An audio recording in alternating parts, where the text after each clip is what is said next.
Cinema शौकीन सबका स्वागत करता है। आज हम बात करने वाले हैं द रोवर के बारे में। ये कहानी है एरिक नाम के आदमी की, जिसकी कार को कुछ गुंडे चुरा लेते हैं, लेकिन उन्हें पता नहीं होता कि एरिक कौन है। वो कभी भी अपनी चीज को किसी के पास नहीं छोड़ता। कहानी की शुरुआत होती है और हमारे सामने ऑस्ट्रेलिया का दृश्य आता है। ये वो वक्त है जब यहाँ की सारी चीजें ध्वस्त हो चुकी हैं, खास करके अर्थव्यवस्था। लोग सड़कों पर आ चुके हैं। छोटी छोटी चीजों के लिए लोगों को संघर्ष करना पड़ रहा है। तभी हम एक कार को देखते हैं जिसके अंदर एरिक नाम का एक आदमी बैठा है। एरिक बहुत ही परेशान लग रहा है। थोड़ी देर के बाद वो अपनी कार से बाहर आता है और चला जाता है घर के अंदर और अंदर बैठ करके शराब पीने लगता है।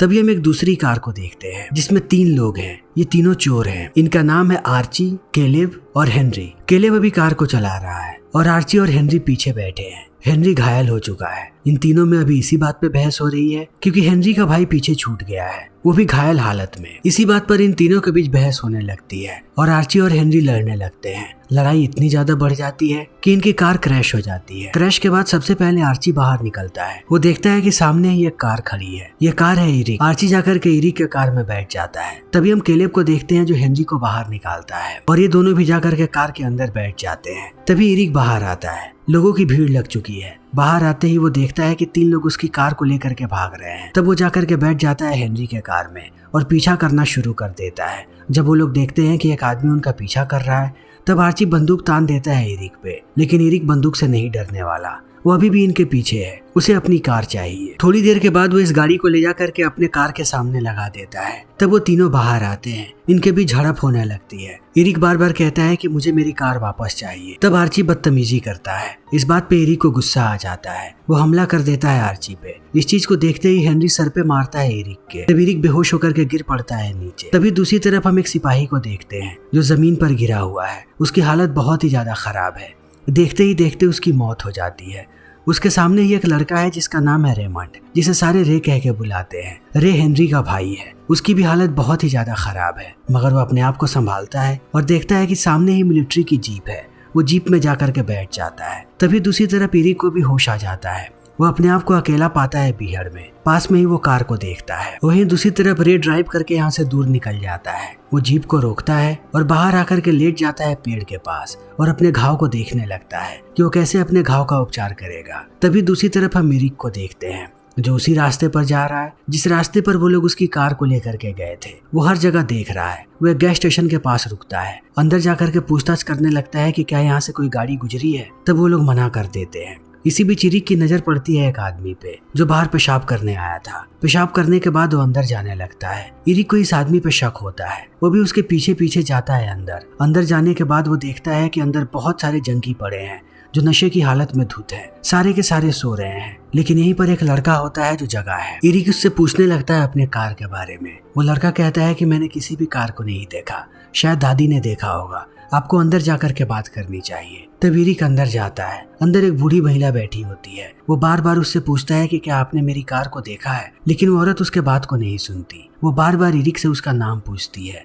और अंत में कहती है कि क्या तुम उस लड़के के साथ सोना चाहते हो, तब मैं तुम्हें बता सकती हूँ कि कीमत कितनी है। एरिक इन बातों को नहीं सुनता और बाहर आ जाता है। दूसरे घर में उसे कुछ आदमी नजर आते हैं। यहीं पर एक बौना आदमी है। एरिक समझ जाता है कि इनके पास हथियार होगा। वो बौने आदमी से कहता है कि मुझे एक बंदूक चाहिए। तब वो उसे लेकर के जाता है बाहर। थोड़ी दूर जाने के बाद वो उसे बंदूक दिखाता है और कहता है कि इसके $300 होंगे, वो भी अमेरिकन डॉलर्स। एरिक जानता है कि उसके पास पैसे नहीं है। वो सबसे पहले बंदूक देखता है, उसे लोड करता है और सीधा बौने के भेजे में गोली मारता है और दूसरी बार बंदूक के साथ आता है बूढ़ी महिला के पास और वही सवाल दोहराता है कि क्या तुमने कुछ लोगों को इधर से गाड़ी से जाते हुए देखा है, लेकिन ये महिला अभी भी उसका नाम पूछ रही है। एरिक उस पर गुस्सा करने लगता है। तब वो कहती है कि उसने कार को देखा था। कार बहुत ही तेजी में यहाँ से गुजरी, इसीलिए उसे कार के बारे में ज्यादा कुछ नहीं पता। वो एरिक से कहती है कि क्या उसके अंदर कोई महत्वपूर्ण चीज थी जो तुम इसके लिए इतने पागल हो रहे हो। वो एरिक से एक के बाद एक सवाल पूछने लगती है कि आखिर तुम्हारे लिए जिंदगी में सबसे ज्यादा जरूरी चीज क्या है, तुम जिंदा क्यों हो अब तक, तुम किस चीज की तलाश में हो। ये सारे सवाल एरिक को परेशान करने लगते हैं। वो अपनी बंदूक को नीचे करता है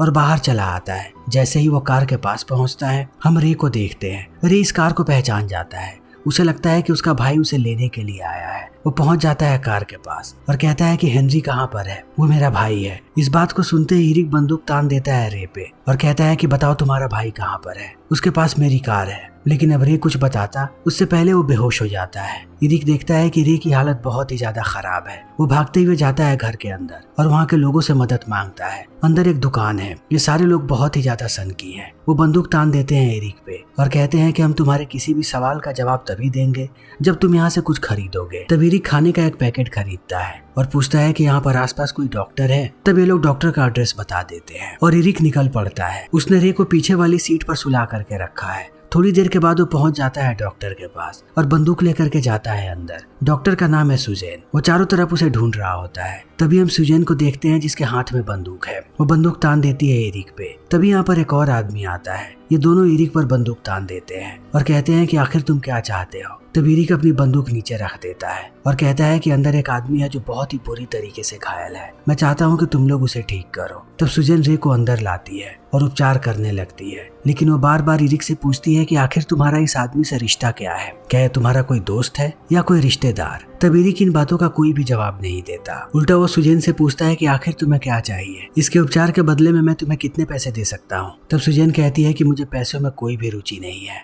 अब वो मेरे किसी भी काम के नहीं है, मैं फ्री में लोगों की मदद करती हूँ। इन बातों को सुनने के बाद इरिक बाहर जाता है और अपने आप को साफ करने लगता है। तब उसे लगता है कि बगल के कमरे में कुछ है। वो धीरे धीरे आता है बगल के कमरे में। उसे अंदर बहुत सारे पिंजड़े नजर आते हैं जिसमें बहुत सारे कुत्ते हैं। वो देख करके समझ जाता है कि सुजैन ने सारे कुत्तों को यहाँ पर सुरक्षित रखा है। वो बड़े ही ध्यान से एक एक करके सबको देखने लगता है। तभी यहाँ पर सुजैन आती है और कहती है कि मैंने इन्हें अंदर इसलिए रखा है ताकि कोई इन्हें मार ना दे। अगर ये लोग बाहर गए तब लोग इन्हें मार करके खा जाएंगे। लोगों के लिए बस खाना है। बहुत समय पहले से इन कुत्तों के मालिक आए थे मेरे पास और कुछ दिनों के लिए कुत्तों को छोड़ करके गए थे, लेकिन वो कभी भी वापस नहीं आए क्योंकि उनके पास अपने खाने के लिए खाना नहीं था। वो इन कुत्तों को कैसे पालते, तब से मैंने इन्हें पाल करके रखा है। इतना कहने के बाद वो कहती है कि रे की हालत अब ठीक हो रही है। मैंने टांके लगा दिए हैं उसके घाव पर, तुम अगर चाहो तो जा करके देख सकते हो। लेकिन इरिक कहता है कि मुझे कुछ भी देखने की जरूरत नहीं है। इतना कह करके वो निकल जाता है और बाहर ही सो जाता है। तभी सुबह में हम रे को देखते हैं जिसे होश आ चुका है। वो बाहर आता है देखने के लिए इरिक को। जैसे इरिक रे को देखता है वो अपनी बंदूक निकाल करके उस पर तान देता है और कहता है मुझे बताओ कि तुम्हारा भाई कहाँ पर है। रे कहता है कि मैं तुम्हें बता नहीं पाऊंगा, लेकिन मैं तुम्हें वहां पर लेकर के जा सकता हूँ। हमें दक्षिण की तरफ जाना पड़ेगा, मेरा भाई वहीं पर रहता है। लेकिन अब ये दोनों यहाँ से निकलते उससे पहले इन्हें कुछ आवाजें सुनाई पड़ती हैं। तब इरिक जाता है खिड़की के पास। वो देखता है कि दो गाड़ियां इधर ही आ रही हैं। तभी हम उस आदमी को देखते हैं जो डॉक्टर की मदद करता है। वो बाहर जाता है उन लोगों से बात करने के लिए, लेकिन वो कुछ बोलता उससे पहले वो लोग उसे मार गिराते हैं।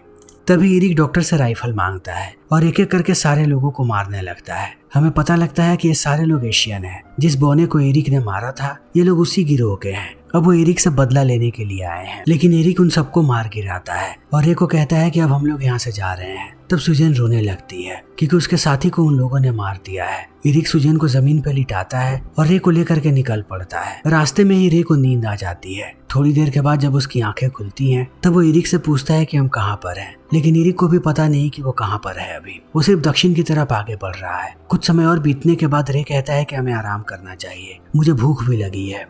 इस बात को सुनने के बाद इरिक कार रोक देता है। फिर ये दोनों चले जाते हैं एक मोटेल के अंदर। अंदर जाते ही रे कहता है कि मुझे भूख लगी है, मुझे खाना खाना है। तब इरिक गुस्सा हो जाता है और हमला कर देता है रे पर। वो रे को कहता है कि मैं तुम्हें यहाँ पर पिकनिक पे लेकर के नहीं आया हूँ, मुझे तुम्हारे भाई तक पहुँचना है। तो ये सारी बातें बोलना बंद करो और अपने भाई के बारे में तुम जितनी चीजें बता सकते हो बताओ। मुझे एग्जैक्ट लोकेशन चाहिए कि वो कहाँ पर होगा। रे कहता है कि मुझे पता नहीं कि वो कहाँ पर होगा, मैंने बस सुना था कि वो लोग कौन से शहर में जाने वाले हैं, मैं तुम्हें वहीं लेकर के जा रहा हूँ। मुझे रास्ता भी नहीं पता, एक बार मुझे पता लग जाए कि ये कौन सी जगह है तब कहीं शायद मैं तुम्हारी मदद कर सकूं। इन बातों को सुनने के बाद इरिक रे को छोड़ देता है। वो बंदूक की सारी गोलियां निकाल करके जेब में रख लेता है और बैठ जाता है बाहर। तभी हम रे को देखते हैं जो बाहर निकलता है। वो पास पड़ोस के लोगों से बात करता है ताकि उसे पता लग सके कि एग्जैक्ट लोकेशन कौन सी है। जैसे ही उसे जगह के बारे में पता लगता है वो आता है इरिक के पास। उससे कहता है कि तुम कंट्रोल में नहीं हो, तुम्हारा दिमाग काम नहीं कर रहा है, तुम्हें ये भी पता नहीं कि तुम अभी कहाँ पर हो। लेकिन मैं अब जान चुका हूँ और मुझे ये बात भी पता है कि हम यहाँ से आगे कैसे जाएंगे। एरिक रे को कहता है कि क्या तुम्हें पता है कि मैं तुम्हें अपने साथ लेकर के क्यों जा रहा हूँ, ताकि वहाँ पहुँचने के बाद मैं तुम्हारे भाई को मार सकूँ। अगर मुझे तुम्हारा भाई वहाँ पर नहीं मिला तब सबसे पहले मैं तुम्हें मारूंगा। इतना कहने के बाद वो रे से कहता है कि तुम्हारा भाई तुम्हें भी छोड़ करके भाग गया, वो एक दुष्ट आदमी है। रे कहता है कि वो ऐसा नहीं कर सकता, वो बस जल्दबाजी में था, शायद इसीलिए वो चला गया। एरिक कहता है कि ऐसा नहीं होता, उसने देखा था कि तुम घायल हो, फिर भी वो तुम्हें मरने के लिए छोड़ करके चला गया। अगर तुम मेरे पास नहीं आते तो अब तक मर चुके होते। रे कहता है कि मैं ईश्वर में भरोसा रखता हूँ और मेरा भाई भी, इसीलिए वो मुझे कभी भी नहीं छोड़ेगा। इतने कहने के बाद वो चला आता है मोटेल के कमरे के अंदर आने के बाद वो बंदूक को देखता है जिसमें कोई भी गोली नहीं है, लेकिन रे की जेब में गोलियां हैं। वो सारी गोलियों को डाल देता है उस बंदूक। तभी उसे कुछ आवाजें सुनाई पड़ती हैं। उसे लगता है कि कोई उसे मारने के लिए आ रहा है। तभी कोई आकर के बार बार दरवाजा पीटने लगता है। रे डर के मारे गोली चला देता है। गोली चलाने के बाद वो जैसे ही दरवाजा खोलता है वो देखता है कि उसने एक मासूम बच्ची को मार गिराया है जो उसके लिए कंबल लेकर के आई थी। रे उसे देख करके टूट जाता है, लेकिन अब वो कुछ करता उससे पहले उस पर मिलिट्री वाले गोलियां चलाने लगते हैं। इस चीज को देखने के बाद रे और डर जाता है और वो हवा में गोलियां चलाता है। बहुत देर तक यहाँ पर गोलीबारी होती है। तभी एरिक इन गोलियों की आवाज सुन लेता है और आने लगता है कमरे की तरफ। वो जैसे ही इस तरफ आता है सबसे पहले मिलिट्री वाले को मार गिराता है और अंदर आता है रे के पास, फिर उसे लेकर के जाता है यहाँ से दूर। ये दोनों बात करने लगते हैं। एरिक कहता है कि जितनी जल्दी हो सके हमें यहाँ से निकलना पड़ेगा। रे कहता है कि मैंने पास पड़ोस के लोगों से बात किया, जहाँ पर हम जाना चाहते हैं वो जगह अभी भी 8 से 9 घंटे की दूरी पर है, हमें बहुत देर तक ड्राइव करना पड़ेगा। मैंने अपने भाई को बात करते हुए सुना था, वो अगले 2 सप्ताह के लिए वहीं पर रहने वाला है। एरिक कहता है कि तुम्हारा भाई बिल्कुल भी भरोसे लायक नहीं है, अगर वो वहाँ पर नहीं होगा तब हम क्या करेंगे। रे कहता है कि मुझे अपने भाई पर भरोसा है, क्योंकि वो इस बारे में बहुत ही सीरियस होकर के बात कर रहा था। इसका मतलब है कि वो वहीं पर होगा, हमें कैसे भी वहां तक पहुंचना है। तभी रात हो जाती है और ये दोनों जाकर के सो जाते हैं। सुबह सुबह सबसे पहले रे जगता है और वो बाहर आ जाता है अपने कमरे से। वो टहल करके जाने लगता है यहाँ से दूर। तभी एरिक की आंख खुलती है। एरिक आंख खोलते ही अपने सामने मिलिट्री वालों को देखता है जिन लोगों ने उसे पकड़ लिया है और लेकर के जा रहे हैं अपने हेडक्वार्टर पर ताकि उसे सिडनी भेज दिया जाए। रास्ते में एरिक कहता है कि मुझे पता था कि मेरा काम खत्म होने वाला है, मेरा समय आ चुका है। वो ये सवाल मिलिट्री वालों से भी पूछता है कि क्या मेरा समय आ चुका है। तब वो लोग इस सवाल का कोई भी जवाब नहीं देते और लेकर के चले आते हैं अपने ऑफिस में। इस ऑफिस में एक ही आदमी है जो एरिक से बात कर रहा है। वो कहता है कि तुमने एक मिलिट्री वाले को मारा था, इसीलिए हमने तुम्हें पकड़ा है, अब हम तुम्हें सिडनी भेज रहे हैं। इस बात को सुनने के बाद एरिक चौंक जाता है और कहता है कि तुम लोग मुझे गोली नहीं मारने वाले, मुझे सिडनी क्यों भेज रहे हो।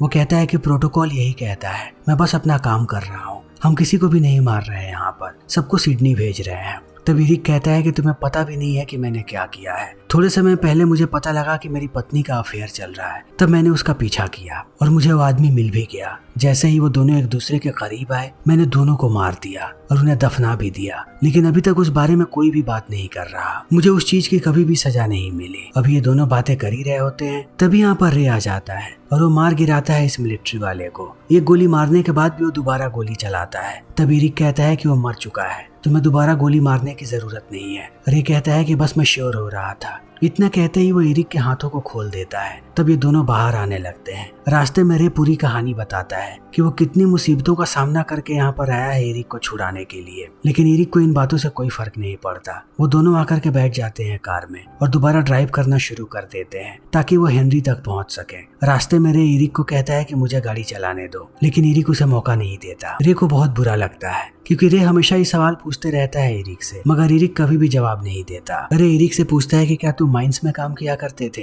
एरिक कहता है कि नहीं, मैं एक किसान था। तब रे कहता है कि तुमने गोली चलाना कहाँ से सीखा, तुम्हारा निशाना अचूक है, ऐसा निशाना किसी भी किसान का नहीं होता है। इसी बीच रे कहता है कि उसके जख्म जल रहे हैं। तब एरिक कार को रोक देता है और उसके जख्मों पे पानी लगाता है। इन्हें पता है कि इनकी गाड़ी का पेट्रोल खत्म हो रहा है। तब वो लोग रुकते हैं गैस स्टेशन पे, लेकिन वो आदमी कहता है कि हम सिर्फ अमेरिकन डॉलर्स लेते हैं और एरिक के पास कोई भी अमेरिकन डॉलर नहीं है। तब रे बहुत सारे पैसे निकालता है, उसके पास बहुत सारे अमेरिकन डॉलर्स हैं। वो पेट्रोल के लिए पैसे भरता है, उसके साथ साथ एरिक के लिए बहुत सारी गोलियां भी खरीदता है। तब ये दोनों दोबारा निकल पड़ते हैं। बहुत देर ड्राइव करने के बाद ये लोग उस गांव के पास पहुंच जाते हैं जिसके अंदर हेनरी होगा, लेकिन यहाँ पर एक बहुत ही बड़ी दीवार है जिसे ये लोग सुबह में क्रॉस करेंगे क्योंकि हेनरी कल ही मीटिंग करने वाला है। तब रात होते ही ये लोग यहीं पर सो जाते हैं आग जला करके। अरे एरिक से सवाल पूछता है कि तुम हेनरी के साथ क्या करने वाले हो। एरिक इस बात का कोई भी जवाब नहीं देता। अरे ऐसे ही गाना गाते रहता है। एरिक समझ जाता है कि रे अपने भाई की तरह नहीं है, उसके दिल में अच्छाई है। वो लोगों की मदद करना चाहता है। थोड़ी देर के बाद रे आकर के सो जाता है एरिक के पास। जैसे ही सुबह होती है ये लोग पहुंच जाते हैं गांव में। तब रे धीरे धीरे आगे बढ़ता है। ये लोग उस घर के पास पहुंचते हैं जिस घर के अंदर हेनरी है। एरिक को बाहर ही अपनी कार नजर आ जाती है। कार को देखते ही वो जाकर के अंदर बैठ जाता है। तब रे उसे कहता है कि आखिर तुम कार के अंदर क्या कर रहे हो, तुम करना क्या चाहते हो। तब एरिक बाहर आता है और धीरे से जाता है घर के पास। वो खिड़की से अंदर झांकता है और सबको देख लेता है। देखने के बाद वो आता है रे के पास, बताता है कि अंदर 4 लोग हैं। वो उनकी एग्जैक्ट पोजीशन बताता है कि कौन कहाँ पर सो रहा है।